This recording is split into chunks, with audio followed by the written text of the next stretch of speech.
इन लोगों को problem head covering से नहीं है, इन लोगों को प्रॉब्लम सिर्फ और सिर्फ इस्लाम। अगर आप चाहते हैं कि इस्लाम में क्या एसेंशियल है और क्या नॉन एसेंशियल है, तो आपको चाहिए कि उन लोगों को बुलाएं जो 20-25 साल तक इस्लाम को पढ़ते हैं और उनके पास सर्टिफिकेट्स और सर्टिफाइड और वेरीफाइड स्कॉलर्स हैं, उनको बुलाइए। अगर जुल्म और सितम की कोई सूरत होती, कोई शक्ल होती, कोई चेहरा होता, तो यही चेहरा है जुल्म का, यही सूरत है जुल्म की। बिस्मिल्लाहिर्रहमानिर्रहीम।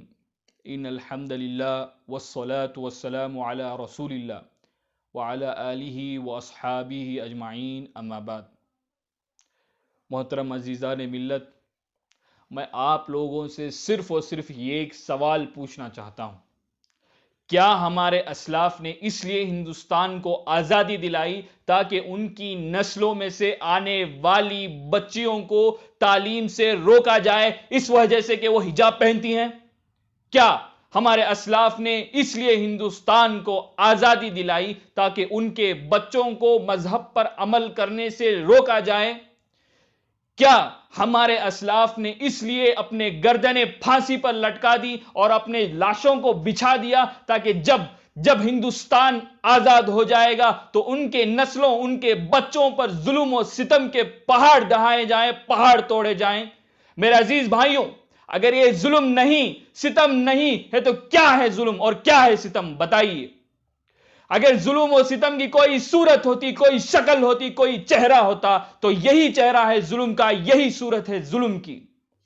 मेरे अजीज भाइयों, इन लोगों को डेटा का और फाइल्स का बहुत बड़ा शौक है, तो मैं इन लोगों को डेटा देना चाहता हूं। अमेरिकन प्यू रिसर्च इंस्टीट्यूट, जो एक वन ऑफ द बेस्ट और ऑथेंटिक सर्वे इंस्टीट्यूट है, उन लोगों ने हिंदुस्तान पर एक रिलीजियोसिटी का सर्वे किया था। तो उसके मुताबिक 84% ऑफ वुमेन, हिंदू वुमेन, यानी 80 पर 4% हिंदू महिलाएं हैं जो अपने चेहरों पर बिंदी लगाती हैं, 84%। और इसी तरह 78% बुद्धिस्ट वुमेन हैं, यानी बुद्ध मत की मानने वाली औरतें ऐसी हैं जो 70 पर 8% हैं जो अपने चेहरों पर बिंदी लगाती हैं। और ये बात छोड़िए, बिंदी की बात छोड़िए, मैं कहता हूं हिजाब की बात आइए। हिजाब रख लीजिए या घूंघट रख लीजिए, जो कुछ चीज जो आप सर पर ओढ़ते हैं, ठीक, तो इसके मुताबिक 84% ऐसे सिख महिलाएं हैं जो जब घर से बाहर निकलती हैं तब वो अपने ऊपर यानी अपने सर पर घूंघट ओढ़े होती हैं या कोई स्कार्फ लगाए होती हैं। और इसी तरह 59% हिंदू वुमेन हैं, हिंदू महिलाएं हैं जो अपने चेहरों को ढांपती हैं या अपने सर को ढांपती हैं, इसे घूंघट भी कहा जाता है। 59% हिंदू वुमेन हैं। तो मेरे अजीज भाइयों, इन लोगों को प्रॉब्लम हेड कवरिंग से नहीं है, इन लोगों को प्रॉब्लम सिर्फ और सिर्फ इस्लाम से है, इस्लाम से और मुसलमान बच्चियों से है। इन लोगों को हेड कवरिंग से कुछ लेना देना नहीं, सिर्फ इस्लाम और मुसलमान बच्चियों की तालीम रोकना चाहते हैं। हमें किसी से प्रॉब्लम नहीं है, किसी मजहब से या किसी रिलीजन से हमें प्रॉब्लम नहीं है। हम सिर्फ ये कहना चाहते हैं कि हमें सिर्फ प्रॉब्लम उन लोगों से है जो लोग ये कहते हैं कि ये हिजाब की बुनियाद पर या किसी बिंदी की बुनियाद पर या कड़े या किसी और रिलीजियस सिंबल की बुनियाद पर तालीम लेने से रोकते हैं। उन लोगों से प्रॉब्लम है हम।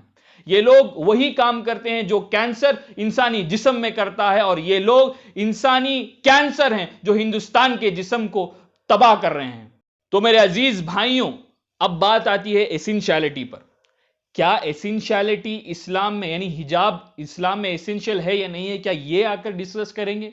ये कौन होते हैं कि ये डिस्कशन करें, ये जजमेंट दें कि ये एसेंशियल है या नॉन एसेंशियल है? अगर आप चाहते हैं कि इस्लाम में क्या एसेंशियल है और क्या नॉन एसेंशियल है, तो आपको चाहिए कि उन लोगों को बुलाएं जो 20-25 साल तक इस्लाम को पढ़ते हैं और उनके पास सर्टिफिकेट्स और सर्टिफाइड और वेरीफाइड स्कॉलर्स हैं। उनको बुलाइए और बिठाकर पूछे कि क्या इस्लाम में हिजाब एसेंशियल है, नॉन एसेंशियल है। ये आप डिसाइड नहीं कर सकते। तो मेरे भाई, अगर हम दुनिया में पूरे के पूरे जितने भी स्कॉलर्स हैं, जितने भी आकर वेरीफाइड स्कॉलर्स हैं, चाहे वो सुन्नी हो, शिया हो, इस्माइली हो, हर एक फिरके के स्कॉलर्स को एक जगह बिठाया जाए और उनसे यह सवाल करें कि क्या इस्लाम में हिजाब वाजिब है या फर्ज है या नॉन एसेंशियल है, तो उनके मुंह से एक ही जवाब आएगा, एक ही आंसर निकलेगा, वो ये है कि इस्लाम में हिजाब जो है वो एसेंशियल है, फर्ज है। अगर आप सच्ची तरीके से चाहते हैं कि इस्लाम को समझें, तो आपको चाहिए कि आप उलमा के पास जाकर इस्लाम सीखें, ना कि आप खुद ब खुद सीखें। اگر آپ چاہتے ہیں تو علماء کے پاس جائیے، وہ آپ کو سکھائیں گے، وہ آپ کو بولیں گے کیا ایسنشل ہے اور کیا نان ایسنشل ہے۔ تو میرے عزیز بھائیوں، آخر میں صرف اور صرف میں آپ کو ایک بات کہنا چاہتا ہوں، میرے عزیزان محترم، یہ بات کو سمجھیے، بہت زیادہ امپورٹنٹ بات ہے۔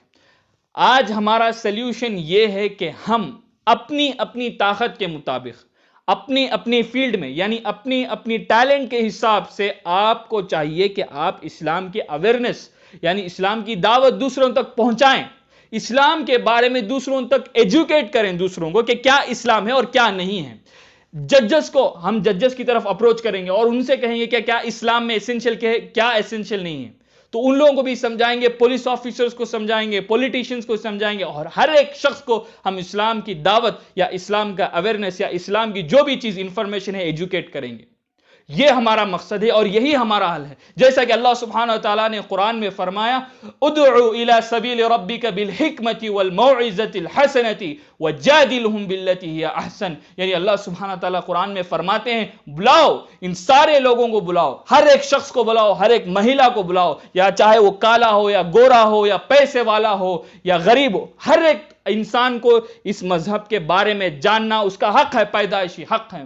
میرے بھائی، ہمیں چاہیے کہ ہم لوگوں کو بلائیں، صحیح طریقے سے بلائیں، اپنی طاقت کی طریقے بلائیں۔ اگر ایک انسان کو پتہ نہیں اسلام کیا ہے، یعنی اس کے پاس اتنی نالج نہیں، وہ ان پڑھ ہے یعنی ان ایجوکیٹڈ ہے، تو اس کو چاہیے کہ وہ اسلام کا پیغام جو ہے واٹس ایپ کے ذریعے یا یوٹیوب کے ذریعے یا فیس بک کے ذریعے پھیلائیں۔ بیکار بیٹھنے سے اچھا یہ ہے کہ آپ دوسروں کو ایجوکیٹ کریں۔ یہی میرا آج کا مقصد تھا اس ویڈیو بنانے کا۔ اللہ سے دعا ہے کہ اللہ سبحانہ تعالی ہمارے جتنی بھی خراب حالت ہندوستان پر آئی ہے اسے دور کریں اور ہمیں صحیح راستے کی طرف متوجہ کریں، ہمیں صحیح راستہ دکھائیں۔ وآخر دعوانا الحمدللہ رب العالمین۔ السلام علیکم ورحمۃ اللہ وبرکاتہ۔